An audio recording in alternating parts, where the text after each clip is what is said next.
ramen. Miren esto. Son fideos, miren, acá les voy a mostrar el papel. Fideos de camarones, miren.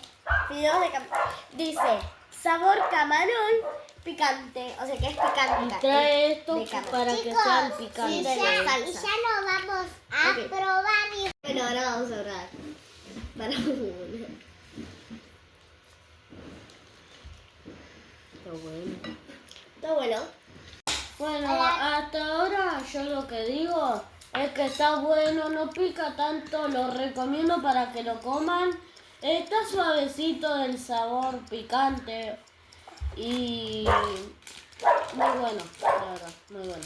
Bueno, me toca a mí mi opinión. Es lo mismo que dijo Tavi, se los recomiendo porque es suavecito, me encantan los fideos y tiene la salsa no tan picante. Y se ve que a Isa le encantó, Acá así que dice- en la prueba. Hola, Más chicos. sabroso.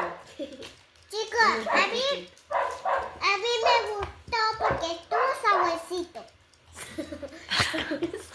Y lo probé y me gustó. Ahora yo estoy probando más. Sí, claro, ella se comió casi todo. Y bueno, Chao, que se suscriban, que le den like y que le den el botón a la campanita. Chao, los quiero. esperen. No se olviden de probarlo.